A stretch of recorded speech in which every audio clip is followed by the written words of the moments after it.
बिस्मिल्लाहिर्रहमानिर्रहीम। अस्सलाम वालेकुम। सोने ने एक बड़ी करेक्शन दी है। अगर इंटरनेशनल मार्केट के अकॉर्डिंग पर औंस के हिसाब से देखा जाए तो तकरीबन $350 की करेक्शन हुई है। और पाकिस्तानी रेट के अकॉर्डिंग अगर समझा जाए तो रेट तकरीबन 4,70,000 तक गया था। अभी का हाजिर रेट 4,25,000 रुपये पर तोला। और तोला कौन सा है? जो 11.664 ग्राम्स वाला तोला होता है उसके अकॉर्डिंगली रेट बता रहा हूँ 24 कैरेट का। और जब जब सोना करेक्शन देता है ना, करेक्शन जब जब देता है तो बाइंग की अपॉर्चुनिटी होती है, खरीदने का मौका मिलता है। और अलमिया ये है कि हमारी आवाम बाइंग की बजाय जो अपना पुराना स्टॉक उन्होंने लिया हुआ है वो सेलिंग की तरफ निकल जाते हैं। जब डर की फिजा कायम होती है ना, कल भी मैंने एक वीडियो लगाई कि हमेशा बाइंग तब करनी चाहिए जब हर बंदा डर रहा हो कि पता नहीं क्या होने जा रहा है। अब हर बंदे ने 31 अक्टूबर को पकड़ा हुआ है जैसे 31 अक्टूबर को कोई बड़ी क्यामत आने वाली है और सोना बिल्कुल ₹2 तोला पे आ जाएगा। ऐसा नहीं होने जा रहा। अगर अमेरिका और चाइना के दरमियान कोई ट्रेड एग्रीमेंट होता है, मैंने पहले भी बताया था, उसका इम्पैक्ट माइनर सा पड़ेगा। जो हो सकता है ये जो $300-350 की करेक्शन हुई है, आप समझ सकते हैं, हो सकता है उसका इम्पैक्ट ऑलरेडी पड़ चुका है। लेकिन जितनी भी गोल्ड करेक्शन देता है ये हमेशा टेम्परेरी होती है। आप कहें कि ये $3,000 पर ऑन्स पे चला जाएगा या कुछ लोग कह रहे हैं $2,500 पर ऑन्स पे चला जाएगा, ऐसा पॉसिबल नहीं होता कि इतनी बड़ी करेक्शन दे दे। ठीक है, इसके बहुत सारे पीछे बैकग्राउंड में रीजंस होती हैं। हाँ, एक दफ़ा वीडियो में मैंने कहा था कि रशिया और यूक्रेन की अगर जंग बंदी हो जाती है, अमन व अमान की सूरत हाल बनती है, फिर ये बड़ी करेक्शन दे सकता है क्योंकि सोना आसपास के हालात को देखता है। ठीक है, अगर हालात साजगार है, अमन व अमान पूरी दुनिया के अंदर है, कोई जंग का खतरा नहीं है, ये अपना रेट डाउन करेगा, स्टेबल भी हो जाएगा। ठीक है, लोग फिर बाकी चीज़ों में इन्वेस्ट करते हैं, सोने से पैसा निकाल लेते हैं। लेकिन जब अमन व अमान की सूरत हाल ख़राब हो, जंग का ख़तरा हो, तो फिर सोना भी एक जिस तरह आर्टिफिशियल इंटेलिजेंस है ना, ये आसपास के हालात को भांप लेता है।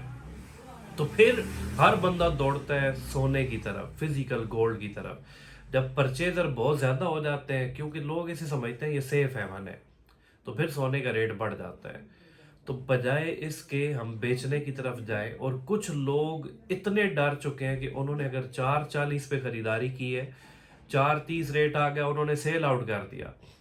अब सेल आउट करके वो लोग पछताएंगे। संडे वाले दिन मैंने सेलिंग करवाई थी जिन लोगों से, 438 पर तोला रेट था। संडे वाले दिन मार्केट चूंकि क्लोज होती है इंटरनेशनल मार्केट, रेट हमारे पास खरीदारी का 436 438 चल रहा था। तो 50-50 का ऑप्शन मैंने दिया था कि 50% आप गोल्ड सेल कर दें, 50% आप होल्ड रखें। तो उन लोगों ने 50% 438 पे बेचा। कल की डेट में मंडे 27 अक्टूबर को मैंने उनसे फिर खरीदारी करवा ली। कल रेट 425 422 तक भी आया था। कुछ लोगों ने 422 की खरीदारी की, कुछ ने 425। जो फ्रेश बायर्स हैं अब वो क्या करें? बड़ा गोल्डन टाइम है। ज्वेलरी खरीदने वाले जितने भी लोग वेटिंग पे लगे हुए थे उनके लिए बड़ा गोल्डन टाइम है। इस टाइम पे सोना खरीद सकते हैं, ज्वेलरी बनवा सकते हैं। अगर शादी का सीजन, फॉर एग्जांपल शादी जनवरी में है, तो जनवरी में तो इसका रेट फिर ऊपर निकल जाएगा। तो अभी इसने कम से कम 40 से 50 हज़ार रुपये पर तोला की करेक्शन दी है।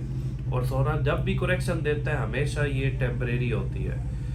अगर आप देखेंगे कुछ डर के मारे बेचने के लिए निकल चुके हैं। जब बेचने वाले ज़्यादा हो जाते हैं ना, मैंने पहले भी बताया था, बेचने वाले ज़्यादा हो जाते हैं तो मार्केट में सप्लाई आना शुरू हो जाती है, लोगों की डिमांड कम होती है, rate automatically down side move करते हैं। अब जब करेक्शन दे चुका है, ये 4 18 20 22 पे रेट है, अब फ्रेश बायर ज़्यादा आ जाएंगे। फिर एक बंदा जो छुपकर इस मौके की तलाश में बैठा होता है कि रेट कम हो, मैं खरीदारियां शुरू कर दूं, तो खरीदारियां शुरू कर देगा। अब रेट कम हो क्यों नहीं सकता? कंट्री लेवल पे कॉन्जेक्यूटिव बाइंग्स है, सेंट्रल बैंक्स जितने भी हैं लगातार बाइंग कर रहे हैं। एक होता है ना रुक जाते हैं, वो काम है ही नहीं। सेंट्रल बैंक्स का अगर आप सारी हिस्ट्री देखें वो कॉन्जेक्यूटिव बाइंग्स में लगे हुए हैं। तो टेम्परेरी करेक्शन है, इससे परेशान ना हो। कोई 31 अक्टूबर को कोई बहुत बड़ी क़यामत नहीं आने वाली, कुछ भी नहीं होगा। और सब्र तो करना पड़ता है। अब जिन लोगों ने 5 महीने पहले सोना ले लिया, होल्ड करते आए, 5 महीनों के बाद 6 महीनों के बाद उन्हें 1 लाख 1.25 लाख रुपए पर तोला प्रॉफिट हो गए। अब ये तो नहीं हो सकता कि 4.70 रेट कुछ टाइम के लिए आया था, ठीक है, 1-2 घंटों के लिए। अब जिन लोगों ने 4.70 पे बाइंग की है वो 8 या 10 दिन पहले की होगी, तो वो परेशानी वाली तो इसमें बात ही नहीं है।